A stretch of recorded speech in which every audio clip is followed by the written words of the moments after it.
Greetings, everybody. Thank you very much. Always appreciate it. I'm Orlando Ruiz Jr.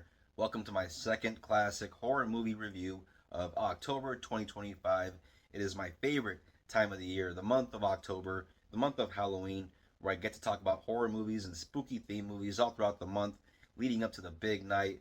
We've been getting a lot of rain over here in these parts lately. I love rainy days, perfect for watching movies. But right now I'm getting into a little horror movie from 1974 from writer-director Larry Cohen. Directed The Stuff, also directed Maniac Cop, the original. But right now I am talking about a little film called It's Alive. This film stars John Ryan, a character actor that appeared in movies like Breathless, Runaway Train, and The Postman Always Rings Twice. In this he plays the role of Frank, alongside his co-lead, character actress Sharon Farrell, who also pops up in Night of the Comet. In this, she plays the role of Lenore. At the beginning of the film, Frank and Lenore Davis are a regular, happily married 1970s couple. They already have one son who is a good kid. He's like a preteen, and another little bundle of joy on the way.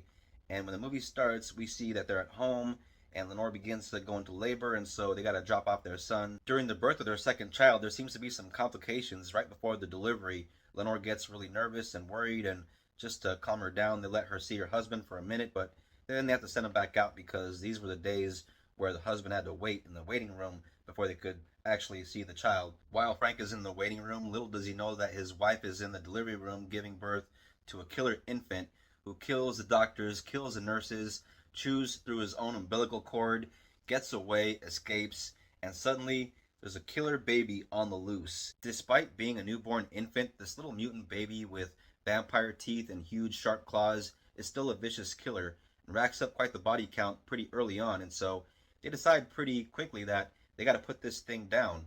And the dad is just down with it. He's like, all right, yeah, you got to do it. You got to do it because, yeah, it's obviously killing people.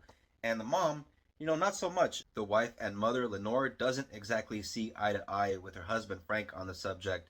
She's a lot more forgiving when it comes to her little infant killer mutant baby. She just wants him to come back home and she wants to take care of him, while her husband, Frank, understands that as a parent he is accountable for all the lives that this little killer infant baby is taking. And so he actually tries to join in on the manhunt, or actually baby hunt, and join in with the cops to take down the little infant himself. You have some good old-fashioned 1970s gore with this movie, not on the excessive side, but just enough to satisfy those that enjoy a little carnage candy with their horror movies. Plus, it's enough to showcase the kind of damage that this little guy can do to a person.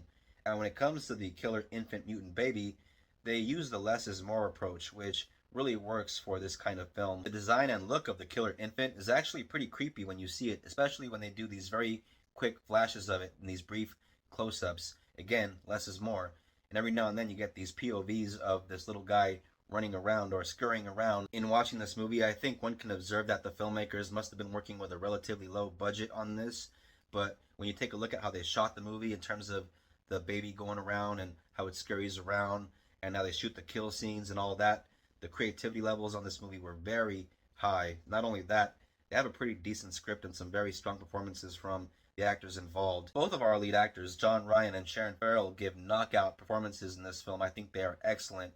John Ryan especially, since he carries a lot of this movie, and I think his performance even transcends the horror genre to make this movie more of a character study and at times feels like a drama than your average horror movie. So yeah, great stuff here. You also have a great score from the great Bernard Herrmann, who did classic scores for movies like Psycho, also did the music for Cape Fear and many other great classic films. It is a bit out there, it is a bit weird, it is bizarre, it's also creepy, it's also fun. It's what I like to call creepy fun.